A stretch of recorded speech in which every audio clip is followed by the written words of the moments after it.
Bom dia, irmãos, graça e paz do Senhor Jesus. Eu queria convidar você a abrir sua Bíblia na carta do apóstolo Paulo aos Romanos. Na semana passada, nós tivemos a oportunidade de iniciar essa pequena série de exposição bíblica nesta carta. E a nossa ideia, o nosso plano é poder expor todo o capítulo 12. Certo? E na semana passada nós começamos capítulo 12, pregamos no primeiro e no segundo verso. Hoje, pela graça de Deus, nós vamos do verso 3 até a altura do verso 13. E se Deus quiser, no próximo domingo nós iremos do versículo 14 até o versículo 21. Você já pode durante essa semana estar lendo, estar meditando em nome de Jesus. Então, encontraram Romanos capítulo 12. Uma breve revisão, um lembrete aí os irmãos. Na semana passada, nós dissemos aqui que estes dois primeiros versos desse capítulo, praticamente você tem um resumo do Evangelho. Dissemos que Paulo fala sobre a misericórdia de Deus, nós somos frutos dessa misericórdia. Dissemos que Paulo convida os crentes a apresentarem, a oferecerem seus corpos por sacrifício vivo, santo. Então o texto fala de santidade, é um aspecto importante da vida cristã. O texto também fala sobre culto. Essa apresentação, essa oferta é o nosso culto, é isso que estamos também fazendo aqui. O texto fala, combate o mundanismo, quando ele diz não se conformem, não entrem na forma do mundo. O texto também fala sobre transformação da mente. A mudança bíblica, ela começa no interior, na mente, no coração do ser humano. E o texto fala sobre experimentar a vontade de Deus. A vida cristã é uma experiência em que nós experimentamos a vontade de Deus para nós. E dissemos que o melhor lugar para a gente estar é no centro da vontade do Pai. Então esses dois versículos, eles sintetizam a vida cristã. Essa nova vida em Cristo, que Paulo vinha fazendo uma exposição da fé, da justificação, da salvação.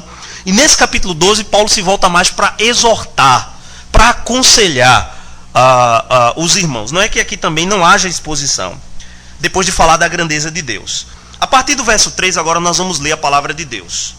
Porque pela graça que me foi dada, digo a cada um dentre vós, que não pense de si mesmo além do que convém. Antes pense com moderação, segundo a medida da fé que Deus repartiu a cada um. Porque, assim como num só corpo temos muitos membros, mas nem todos os membros têm a mesma função, assim também nós, conquanto muitos, somos um só corpo em Cristo e membros uns dos outros. Tendo, porém, diferentes dons segundo a graça que nos foi dada. Se profecia, seja segundo a proporção da fé. Se ministério, dediquemo-nos ao ministério. Ou o que ensina, esmere-se no fazê-lo. Ou o que exorta, faça-o com dedicação. O que contribui, com liberalidade. O que preside, com diligência. Quem exerce misericórdia, com alegria. A partir do verso 9. O amor seja sem hipocrisia. Detestai o mal, apegando-vos ao bem. Amai-vos cordialmente uns aos outros, com amor fraternal, preferindo-vos em honra uns aos outros. No zelo não sejais remissos, sede fervorosos de espírito, servindo ao Senhor. Verso 12. Regozijai-vos na esperança, sede pacientes na tribulação, na oração perseverantes. Compartilhai as necessidades dos santos, praticai a hospitalidade. Senhor, estamos diante da Tua palavra, que é santa, que é eficaz, que é inspirada. Estamos na Tua presença, prestando um culto de adoração ao Teu nome, celebrando o Teu Filho que vive e reina.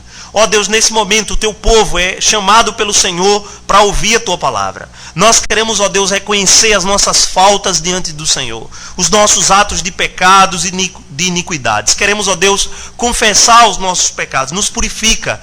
Queremos, ó Deus, nesse momento que o Teu Espírito, que já vem atuando nos corações, continue ainda mais a atuar. Ó Deus, que a Tua palavra se torne clara, que a Tua palavra se torne compreensível. Senhor, me usa apesar das minhas imperfeições e limitações na comunicação, na minha imperfeição, que sou pecador. Ó Deus, me faz um instrumento em tuas mãos. Senhor, eu não estou aqui para receber destaque algum, mas que o teu nome seja glorificado, que a tua palavra compreendida e que a obediência, ó Deus, seja algo a ser perseguido por nós. Ministra aos nossos corações. Senhor, como cantamos, nós queremos anunciar a salvação através desse texto. A salvação que foi nos dada pelos méritos de Cristo. Mas, ó Deus, talvez nessa manhã aqui tenham pessoas que ainda não experimentaram, não tiveram a experiência de conversão. Ministra, Senhor, aos nossos corações. Te pedimos, pela instrumentalidade do teu Espírito e no nome que está acima de qualquer outro, o nome de Jesus. Amém.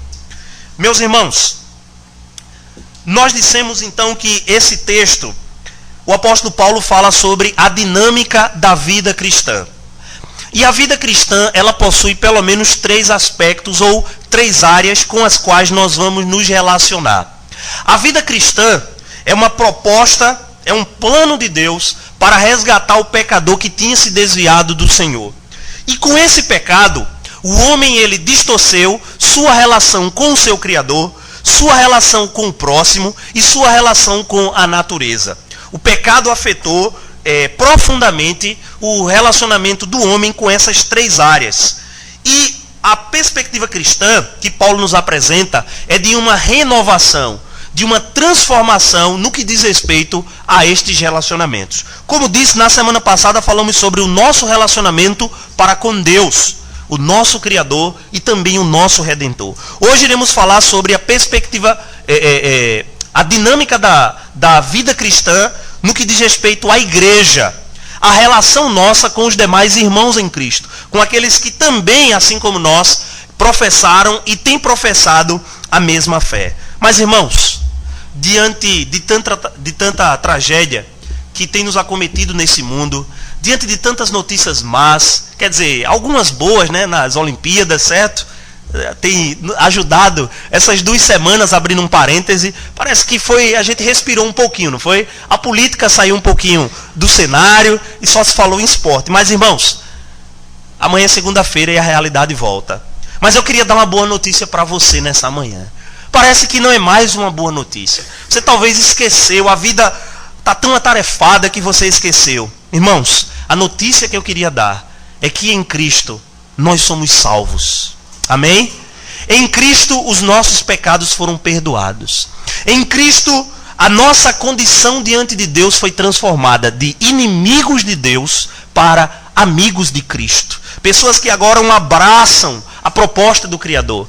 Antes nós andávamos de encontro à palavra, agora nós estamos com ela, é ela que nos norteia. Nós somos salvos, temos a vida eterna. Esse é o melhor presente que um ser humano pode receber nessa vida. E esta notícia, esta certeza, ela é a solução e o remédio e a alegria para os dias maus. Saber que a gente pode perder na área econômica, nos esportes, outros países podem ser melhor do que nós, mas nós temos certeza de que nós vamos morar no céu. De que se partirmos agora, nós vamos para uma eternidade ao lado do Pai. Isso deve alegrar os nossos corações. Isso deve fazer com que saltemos de júbilo.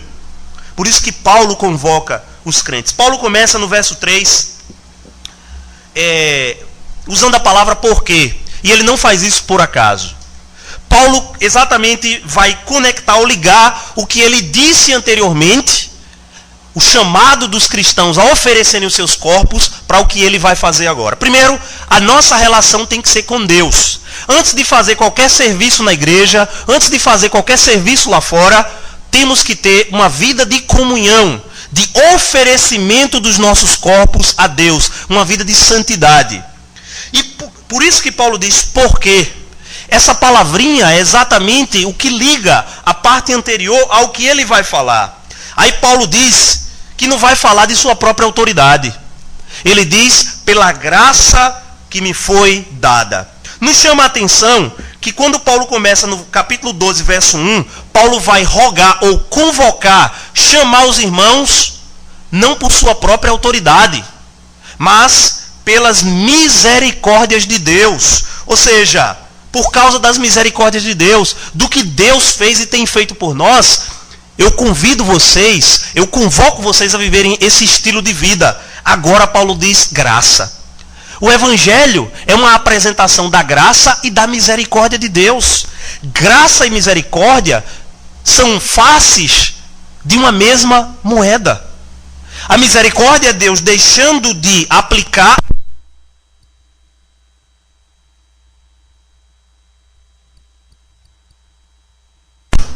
que fazendo aquilo que a gente precisa, mas que a gente não pode alcançar pelos nossos méritos. Graça é um favor que a gente não merece. Favor imerecido. Então veja, Paulo roga pelas misericórdias, Paulo roga também pela graça de Deus. Irmãos, é a graça quem dá autoridade ao apóstolo Paulo. Veja no capítulo 1, versículo 5, Paulo diz assim, de Romanos 1,5, o apóstolo Paulo diz: por intermédio de quem viemos a receber graça e apostolado, por amor do seu nome. Irmãos, o que dava fundamento ou autoridade ao apóstolo Paulo era a graça de Deus.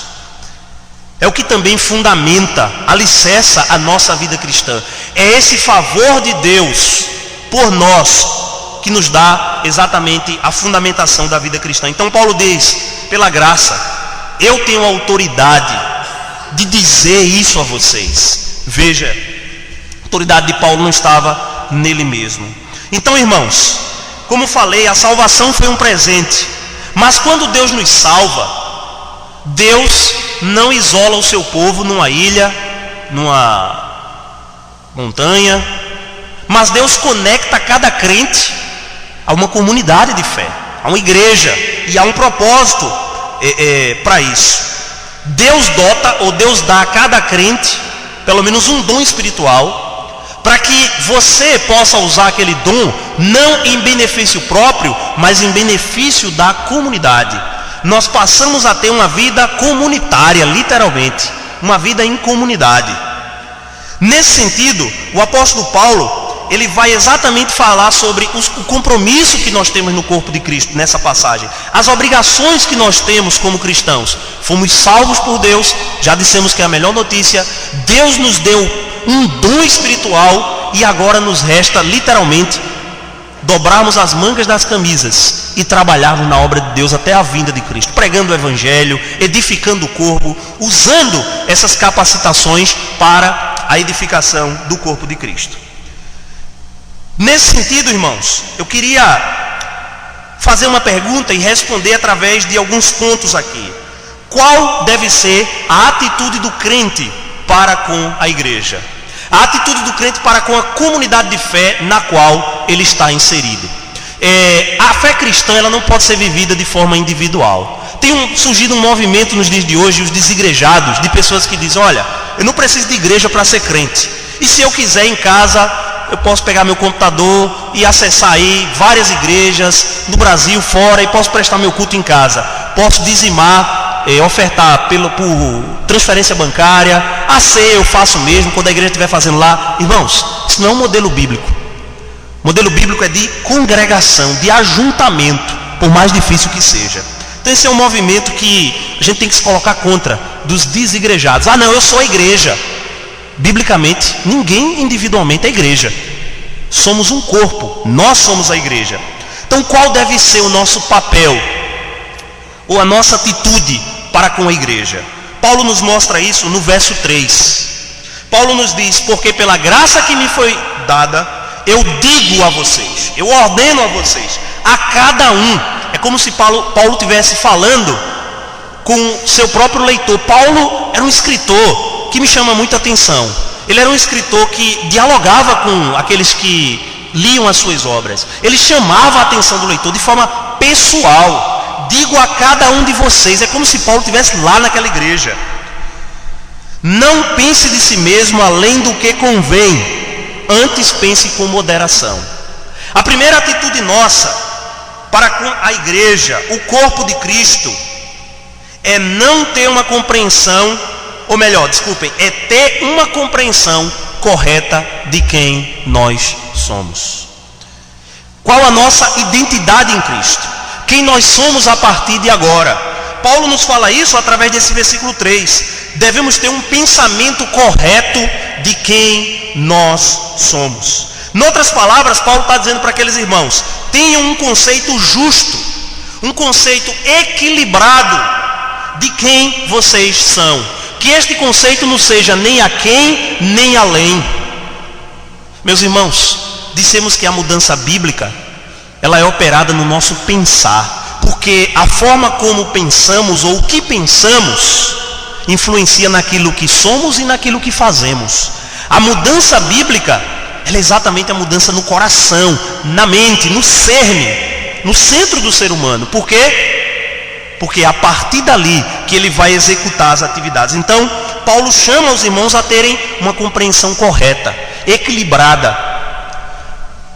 Noutra carta, Paulo disse que ele era o que era, pela graça de Deus. Os cristãos não poderiam sair se orgulhando. Esse é um pecado, irmãos. Eu ouso afirmar que provavelmente esse é um pecado do qual nós iremos lutar até a volta de Cristo. Desde o Éden, é um pecado milenar. A soberba, o orgulho, a prepotência. E é um pecado que o diabo sabe que muitos cristãos têm caído nele, e que muitos cristãos têm lutado contra a arrogância. E o que é que Paulo nos ensina?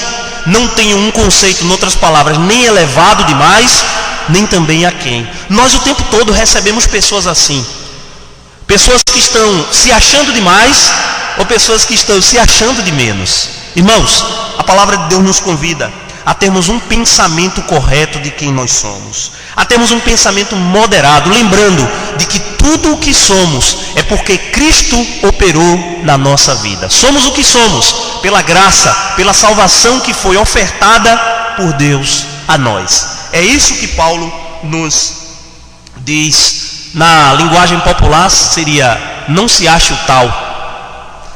Não se ache o tal. Não saia dizendo por aí: esse cara sou eu. Quem é na verdade o homem é Jesus. Ele sim é o tal, é o nosso Redentor. E somos o que somos por causa dele. Não faça isso.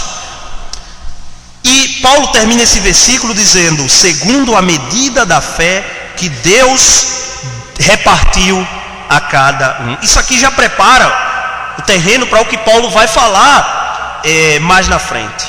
A palavra fé aqui, ela necessariamente não quer dizer aquela fé salvífica, fé necessária para você se apropriar da obra de Deus, mas nos leva a entender aqui que a expressão, a medida da fé, indica exatamente o poder espiritual dado a cada crente para que ele possa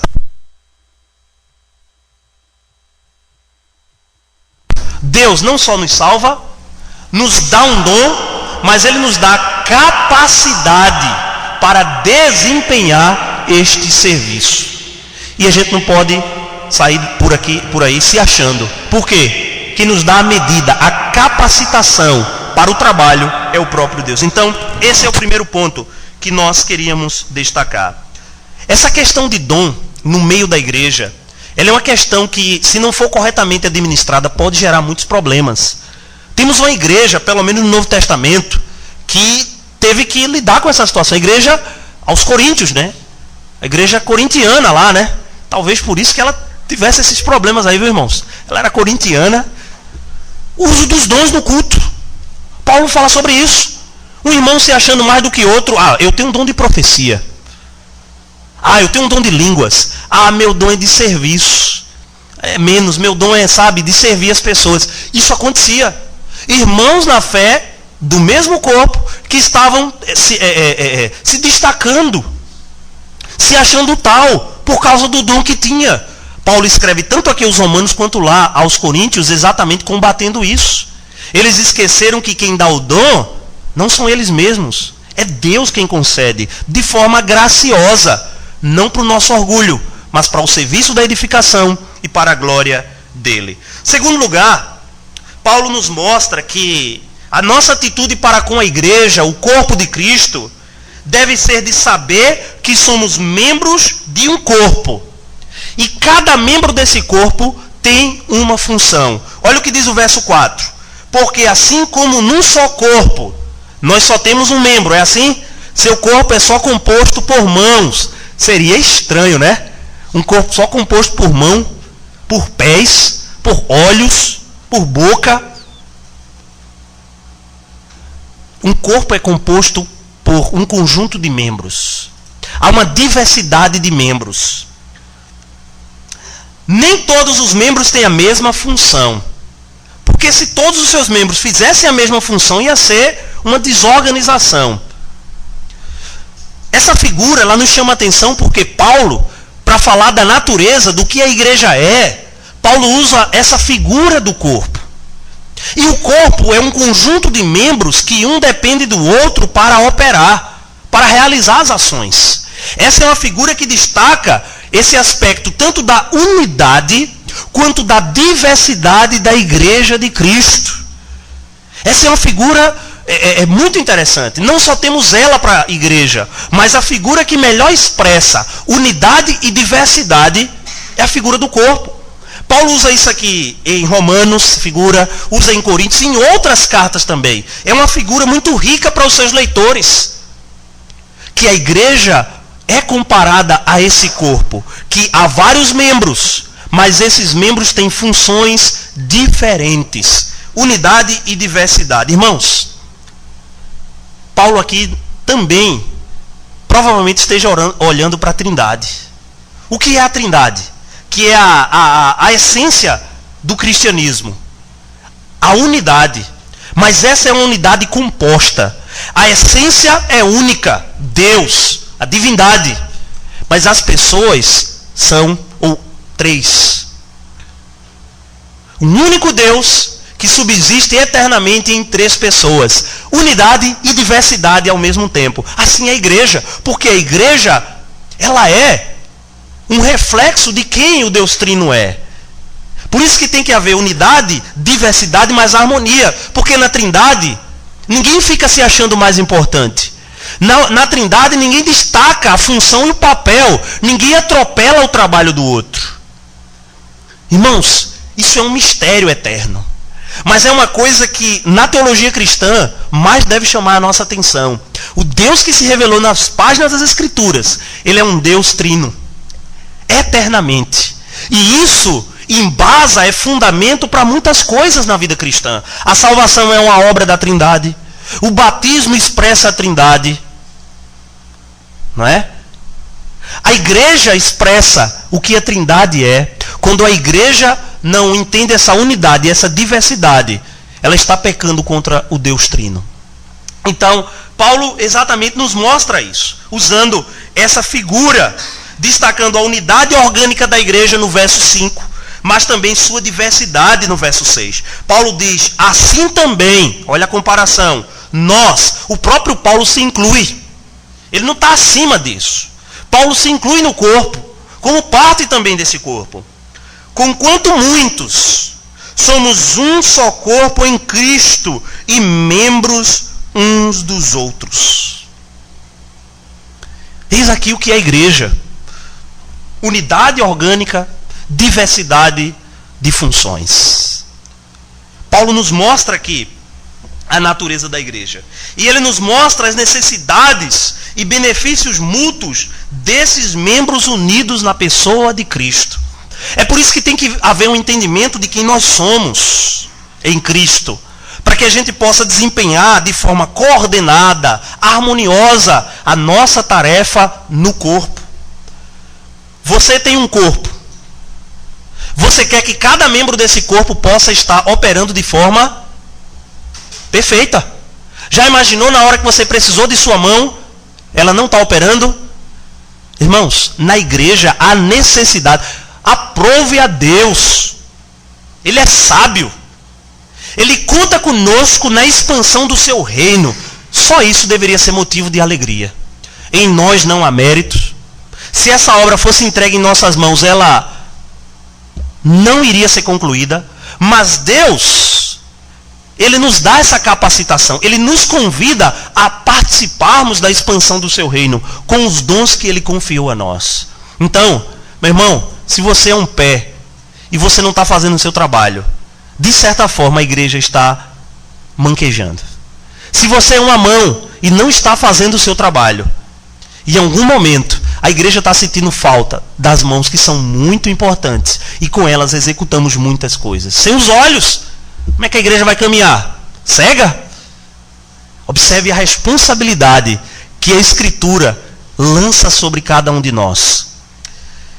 Então, nós devemos saber que somos membros desse corpo. Devemos ter consciência que Deus nos salva para um propósito de exercer a nossa função de forma organizada nesse corpo. Se você tem dúvida, estude mais sobre a Trindade. Nela você pode ver a perfeição, a harmonia, a unidade e também a diversidade. Mas na sequência, o apóstolo Paulo diz no verso 6, tendo porém diferentes dons. Veja, Paulo parte de uma figura humana, terrena, que de certa forma ilustra aspectos importantes da igreja para trazer, para embasar o seu ensinamento. Ele diz, tendo porém diferentes dons. Eu fico olhando o domingo, que é o dia do nosso culto, e observe por essa perspectiva. É o dia em que os diferentes dons da igreja se manifestam. É o dia não só de ajuntamento, mas é o dia em que os diferentes dons se reúnem para celebrar o Criador, para um edificar o outro, para um servir ao outro. O culto é um serviço a Deus e também um serviço mútuo, um serviço de um para com o outro. Estamos aqui nesse momento, irmãos. Os dons dados pelo Espírito estão sendo manifestos nesse ajuntamento, nesta congregação. Isso é fantástico, isso é obra de Deus, Deus sábio. E o apóstolo Paulo, ele diz que a atitude do cristão para com a igreja é que o cristão deve fazer uso apropriado do dom para a edificação do corpo. No verso 6, tendo porém diferentes dons, segundo a graça que nos foi dada. Voltemos ao verso 3. Paulo diz o quê? A graça que foi me dada. A graça foi dada de forma particular a Paulo, mas não só a Paulo. A graça foi dada à comunidade. É por meio da graça, desse favor imerecido de Deus, que nós somos presenteados, agraciados por Deus com um dom espiritual. Paulo diz, a graça que nos foi dada. O dom não provém de nós. O dom provém da graça. É claro que Deus pode transformar uma habilidade em um dom, para que você possa usar aquele dom a serviço do povo de Deus, a serviço da igreja de Deus. E Paulo agora vai nos orientar como nós devemos usar o dom. Já fomos salvos, recebemos um dom, agora Paulo vai dizer, eu vou orientá-los a como vocês devem usar. Irmãos, deixa eu abrir um parêntese. O cristianismo é muito didático. O cristianismo não só diz, isso é errado, mas o cristianismo mostra o que é errado, apresenta o que é certo e diz como você deve praticar o correto. O cristianismo não só é uma religião dos negativos, das proibições, como alguns grupos religiosos. Não pode isso, não pode aquilo, não pode isso, não pode aquilo. Aí você pergunta, o que é que eu posso, afinal de contas? Bem, você pode não poder. Até engraçado às vezes. Grupos que só enfatizam que nós não podemos. As proibições. De modo que torna o evangelho algo muito pesado. Algo muito... Irmãos, Jesus disse que o fardo dele é leve. Eu não estou dizendo que a partir do momento que a gente é crente, a gente vai fazer o que quer. Não é isso. Nós temos consciência que não podemos. Mas o cristianismo não só proíbe. Paulo disse que a graça nos educa. A graça é a nossa mestra. Ela que nos ensina a palavra. Deixando os ídolos, se convertam para Deus. Veja, deixem uma prática pagã. Agora, adote uma prática cristã. Assim o é. E Paulo reconhece isso e ele vai orientar como os dons espirituais devem ser usados. Porque, irmãos, se os crentes não tiverem consciência e não usarem seus dons à luz da palavra, isso aqui vai virar uma Babel. Porque se tem problemas na igreja, Ah, é, porque temos pessoas, é verdade. E essas pessoas têm dons. E muitas vezes nos exercícios desses dons, é onde muitas vezes tem desavença. Um achar, como já dissemos, que é maior que outro, que o dom é mais importante, achar que merece destaque, achar que ele é o tal, como dissemos. E daí vem exatamente os problemas na igreja local. Mas quando cada crente entende seu papel, seu espaço, sua função no corpo, o corpo funciona bem. Irmãos, a minha mão não amanhece de manhã, não acorda pela manhã brigando com a outra.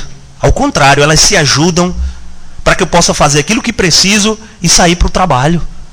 O meu pé não fica brigando com o outro. Eles se harmonizam entre si para que possam cumprir sua função de me levar até os lugares, de manter meu corpo de pé. Assim é na igreja. Então o apóstolo Paulo vai dizer exatamente isso. Olha, se você tem o dom de profecia,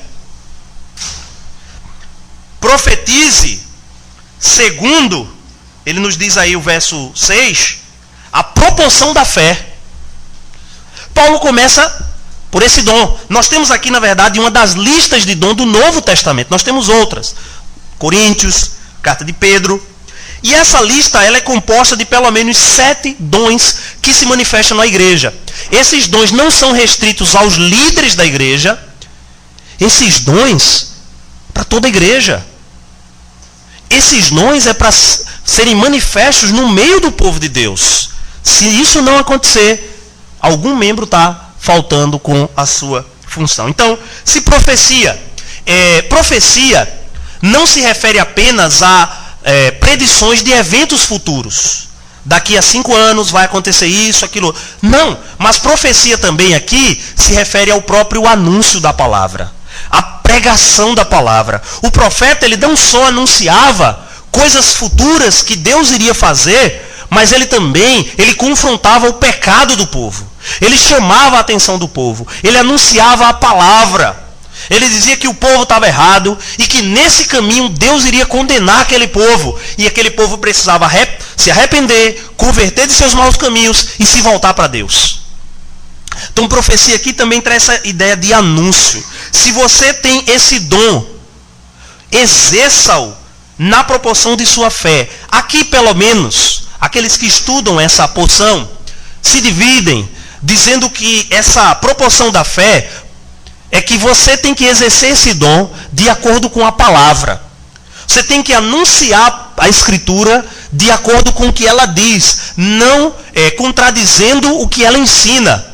Mas também, alguns dizem que essa expressão, segundo a proporção da fé, dá a entender que o dom pode ser desenvolvido com mais força ou menos força, dependendo da pessoa.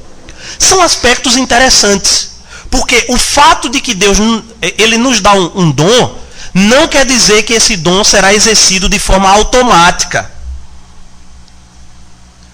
Você tem que exercer o dom. E eu creio que a gente pode aperfeiçoar o dom. Nós podemos exercê-lo com mais dedicação, zelo, empenho. E alguns desprezam o dom que tem. Paulo até alerta Timóteo quanto a isso. Não despreze o dom que há em você. Você pode aperfeiçoar. Você pode cuidar do seu dom. Você pode zelar, desempenhá-lo com mais amor, empenho. E alguns entendem que também pode estar se referindo a isso. Se você profetiza, anuncia a palavra, faça com empenho, faça o seu melhor, faça com dedicação. Paulo também fala, dando a sequência, Paulo fala sobre ministério. A expressão aqui ministério é de onde vem a ideia de diaconia, é serviço. Toda a comunidade deve ser uma comunidade diaconal.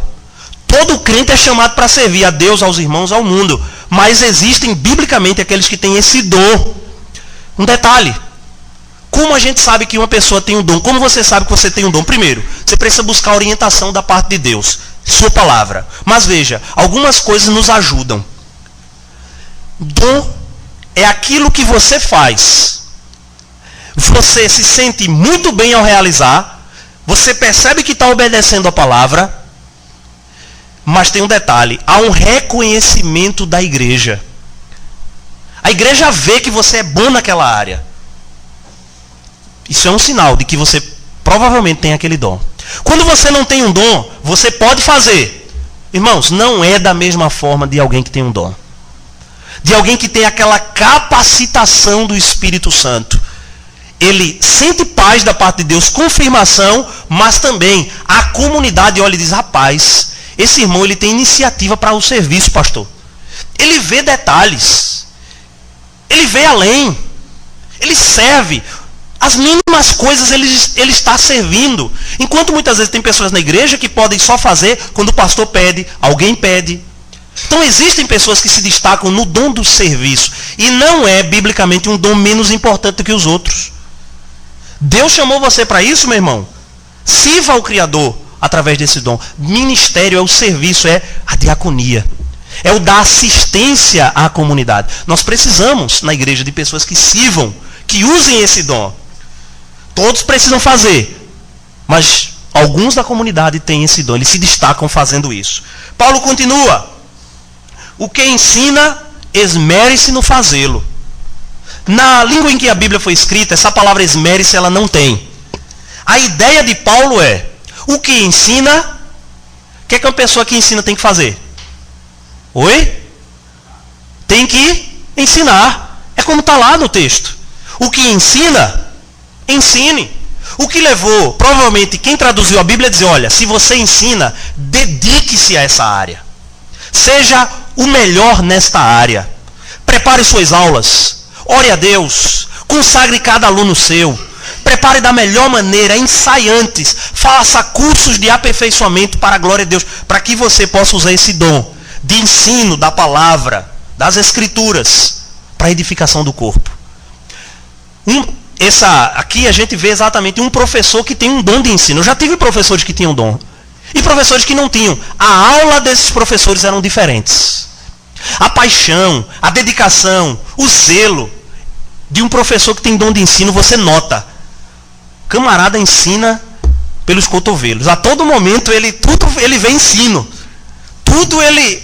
Às vezes até o pessoal, calma, não é aula ainda. Não está na hora da aula. Ele a todo momento está dando aula. Não precisa de uma sala, de nada. Através de tudo ele está ensinando. Isso é um dom. Se você tem o dom de ensinar, meu irmão, ensine. As crianças, as mulheres, os homens, aos casais. Faça com dedicação. Faça o melhor. Paulo continua. Se você exorta aqui é a ideia de aconselhar. Exortar é chamar ao lado. Sabe, tem pessoas na igreja que observam, não falam na frente de todos, mas no final, meu irmão, eu queria conversar com você. Aquela sua atitude, eu queria confrontar você, eu queria lhe ajudar, eu queria caminhar. Isso é o dom de exortar. Tem pessoas que sabem chegar, dizer a coisa certa na hora certa, porque tem o dom também. Exortar essa ideia de ser um conselheiro bíblico ou uma conselheira bíblica. Chamar o irmão, caminhar com ele, ajudá-lo naquela dificuldade, estar com ele, sentir-se também no lugar dele, para poder ajudá-lo a mudar. Essa é a ideia de exortar. Aquele que exorta, faça-o com dedicação. O que contribui? Com liberalidade. Existe esse dom na Escritura. Pessoas que veem projetos na igreja, pastor, eu quero dar uma oferta. Pessoas que não medem esforços. Essas pessoas não são irresponsáveis. Pastor, eu tirei do dinheiro da feira para dar para a igreja. Meu irmão, cuidado, porque isso pode ser irresponsabilidade. A gente não pede isso. Quer dizer, nós não, mas tem uma igreja aí, fora daqui, longe, estava pedindo o carro dos irmãos. Não sei se a casa. Ah, tire do dinheiro. Meu irmão, em lugar nenhum Deus pediu para fazer isso. Cuidado, viu? Se você der o carro, você vai estar andando a pé. Se der a feira, vai passar fome. Cuidado. E depois não vai orar pedindo a Deus para... Cuidado, isso é irresponsabilidade. Liberalidade aqui é alguém que tem iniciativa em apoiar projetos da igreja. É alguém que oferta. É alguém que ajuda. É alguém que, de fato, entendeu a mensagem e quer contribuir para o reino. E nunca para ele. O ofertar foi visto como um pesar no orçamento. Ah, vai fazer falta se eu der isso. Pessoa que tem liberalidade. Eu conheço algumas pessoas assim. Líderes e crentes que são assim. Irmãos, eu já fui abençoado por pessoas assim. tenho sido abençoadas por pessoas assim. Pessoas que têm liberalidade na obra. Às vezes a gente sente falta desse dom na igreja. E os demais dons, Paulo fala sobre a presidir, que é o dom de liderança. Esse me parece que se manifesta mais entre os oficiais da igreja, a esse dom de presidir, de liderar, aquele que organiza, que toma a iniciativa.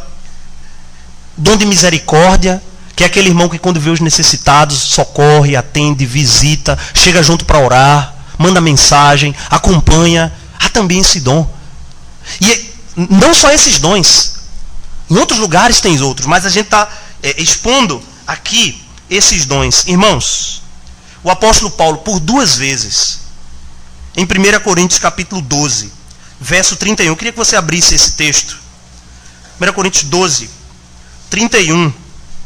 Ele disse uma coisa interessante, que nós aqui na igreja temos orado por isso. Que poucas igrejas têm orado por isso. 12, 31. Depois de falar da unidade da igreja, que a igreja é um corpo, Paulo disse assim: entretanto, está ali na tela, é uma ordenança, fazer o quê? Procurai com zelo os melhores dons. Coisa interessante, né? Dissemos que o dom é Deus quem dá, e Ele quem soberanamente escolhe. Sim, é verdade, no fim de tudo é Ele. Mas Paulo diz que nós podemos buscar os dons do Espírito. Ainda no capítulo 14, verso 1 de 1 Coríntios, Paulo diz também isso, ele repete essa ideia. Segui o amor e procurai com zelo o quê?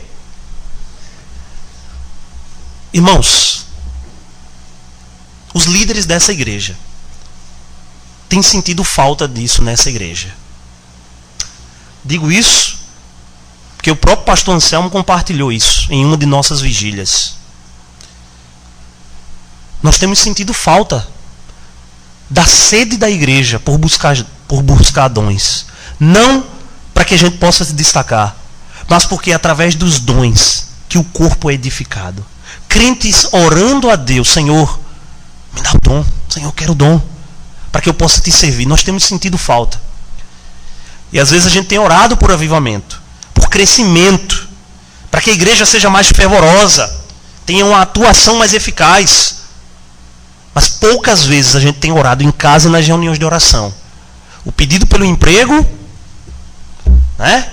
Aumento de salário, melhoria lá no teu trabalho, casamento, namoro, filhos, joia. Parabéns, meu irmão. Tudo pedido que na maioria das vezes, se for realizado, né? Irmão, é você quem é beneficiado, né? Casamento, a família, carro, né? A casa, joia. Não estou dizendo que é errado a gente pedir isso. Não é pecado. Mas muitas vezes a gente não vê os irmãos da igreja: pastor, eu queria pedir a Deus dom. Queria dom para edificar a igreja, para trabalhar para a obra de Deus. Ore mais, meu irmão. Busque mais com zelo dons espirituais. A Escritura nos orienta a isso. Em último lugar, Paulo nos orienta a sermos dedicados uns aos outros com amor fraternal. Olha o que dizem versos de 9 a 13. Paulo começa dizendo o seguinte: o amor seja sem hipocrisia. Detestai o mal, apegando-vos ao bem. Paulo dá algumas orientações pessoais e também familiares, porque a igreja, ela é a família de Deus. E tudo isso tem que ser feito com amor. Nossa vida para com Deus, o serviço. Irmãos, é bem verdade que até mesmo lá no mundo, os não crentes dizem assim: quando você faz uma coisa com amor, sai bem feita. Mas quando você faz meramente por obrigação, quando você faz, não sai bem feita. A gente sabe uma coisa que sai bem feita e uma coisa que sai mal feita. A vida na igreja tem que ser uma vida em amor. Se exercermos os nossos dons em amor, nós vamos ver que a produção, o resultado disso, vai ser de uma igreja que cresce. Uma igreja que ama a Deus nas mínimas coisas. E Paulo diz que o amor tem que ser verdadeiro, né? Sem hipocrisia. Amai-vos, no verso 10 ele diz, cordialmente uns aos outros com amor fraternal, preferindo-vos em honra uns aos outros. É aquilo que ele desenvolveu aos filipenses. Considere uns aos outros superiores. Considere o irmão mais importante que você. Não se ache mais importante. Considere o outro. Esse é o princípio do cristianismo. Porque o Filho de Deus, sendo Deus, assumiu forma humana e nos serviu e foi humilhado até a morte de cruz. Não se ache superior. Irmão, se tem uma coisa que eu aprendi no seminário, especialmente de um professor, ele me disse uma coisa que me marcou. E só por aquilo ali, eu acho que eu já poderia sair com o diploma de teologia. Só por conta daquilo. Ele disse, quanto maior nós somos no reino de Deus, mais servo nós somos. Isto é, quanto mais responsabilidade nós temos, quanto mais dons temos, quanto maior é a nossa responsabilidade, mais servo nós devemos ser. Por quê? Jesus era o maior de todos. Era o rei. O que foi que ele fez? Lavou os pés de seus servos. E ele disse, eu vos dei o exemplo. Então no reino, quanto maior você é, mais servo. Você deve servir mais, porque você tem mais responsabilidade diante de Deus. E fazer em amor, para a glória de Deus. E Paulo, no zelo não sejais remissos. Isso é, não sejam preguiçosos no zelo. Igreja bíblica tem que ser uma igreja zelosa. Por isso que no começo do culto o pastor estava aqui, irmãos, desligue o telefone, irmãos, não conversem, irmãos, cuidado. Irmãos, temos que ser zelosos. Tem muitos grupos religiosos perdendo o zelo.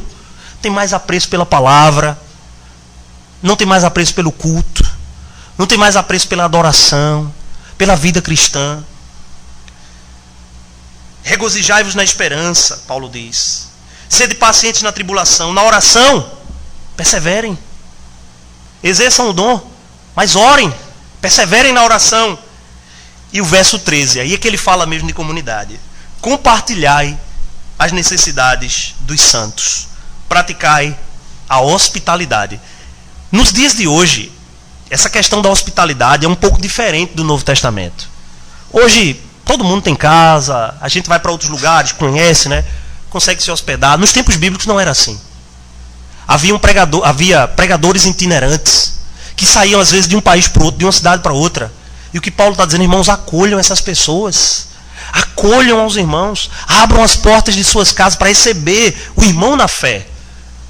Compartilhe a necessidade. Isso é corpo. Se minha mão está sofrendo, ela não sofre só. O corpo todo sofre. A alegria da minha mão é a alegria do meu corpo. A tristeza da minha mão é a tristeza do meu corpo. Então, se um corpo está sofrendo, toda a igreja está sofrendo. É por isso que a gente precisa ter uma cesta comunitária para atender os irmãos. É por isso que tem algum irmão passando por dificuldade. Ao procurar a liderança da igreja, a liderança da igreja tem que fazer algo pelo aquele irmão. Não só orar, mas estender as mãos, socorrê-lo se ele estiver desempregado. A família passando necessidades. Nós que temos, na perspectiva bíblica é assim, somos abençoados para abençoar mais.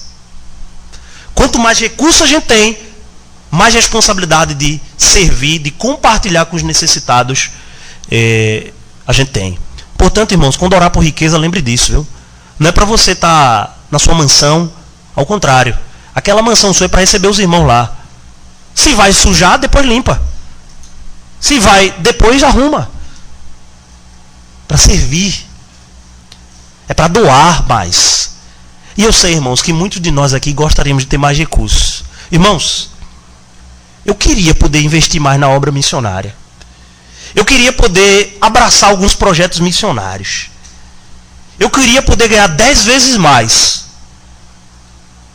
para poder abençoar o projeto Moçambique, para poder abençoar o Alcance Mundial, o Alcance Brasil, Atletas em Ação, Missão Palavra da Vida, missionários que estão no sertão, que estão na própria igreja, pessoas que saem daqui e vão para a China, pessoas que saem daqui e vão para a África, saem daqui e vão lá para o Amazonas. Eu queria ter bem mais condições de poder, mais da metade do meu salário, doar para a obra missionária, para abençoar pessoas, porque através daquilo o evangelho iria ser pregado.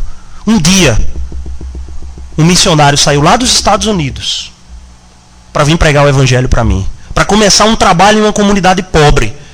E através daquele trabalho, eu estou aqui. Todos nós somos resultados, irmãos, da obra missionária. A gente tem que investir. Há o dom da liberalidade. Busque esse dom. Não só o de línguas, o de profecia. Senhor, me ajuda a contribuir mais para a tua obra. Irmãos, eu tenho algumas perguntas para terminar. Qual o conceito que você tem de você mesmo? Esse é um pecado que os conselheiros bíblicos sempre recebem pessoas no gabinete. Pessoas que se acham demais. Eu sou tal. Só existe eu no mundo no sentido de eu sou o cara. Tudo que eu faço é perfeito. Ou pessoas que, pastor, eu não gosto de mim mesmo. Acontece. Do meu passado, de quem eu sou, o que eu faço. Eu não gosto de nada em mim. E a gente tem que aconselhar, dizer, olha, Deus formou você no ventre de sua mãe. Deus quer usar você como você é. Você tem capacidade dada pelo Espírito. E você nunca... Irmãos, eu acho que foi uma das maiores descobertas na minha vida. É que eu não sou igual a ninguém mais. Eu sou eu. Claro que eu tenho que mudar muito do meu jeito. Mas às vezes eu tento fazer como outras pessoas, não consigo. Só faço do meu jeito. Tento, não consigo. Você é você. Você não é outro. Deus te capacitou do jeito que é. Ele está escrevendo a tua história. Quando você olha para você, o que você vê? O que você acha de você? Qual o seu lugar no corpo de Cristo?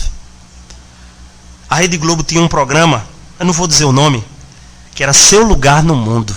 Dizem que é um programa para jovens e adolescentes no finzinho da tarde.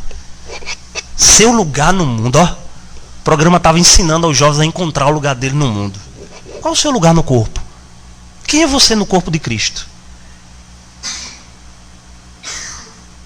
Qual o seu lugar aqui? Que serviço você presta? Ah, mas quando eu chego lá está tudo pronto. Peraí, a igreja só se limita a isso? Irmãos, tem muitas atividades a serem realizadas. E você tem um dom biblicamente. Se você é salvo, você tem um dom. Lembre-se que aquele que te deu um dom, logo, logo, há de prestar contas. Irmãos, às vezes eu não quero exercer o dom. Mas eu olho e digo, Senhor, o Senhor me deu. Eu preciso exercer. Se eu deixo de exercer, teu corpo vai ser beneficiado. Mas também Deus não fica esperando. Deus levanta outros. Pode ficar tranquilo. Como posso fazer melhor uso de meus dons para benefício do corpo? Procura orientação da liderança. Pastor, eu queria conhecer mais sobre esse dom que eu tenho. Ele está na Bíblia. Essa capacitação. Como eu posso ser orientado a usar, abençoar a igreja, a edificar?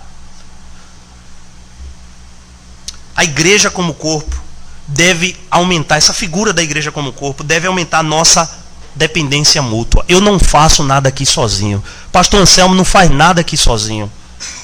Os líderes, os membros, ninguém faz aqui, ninguém é estrela. Aqui.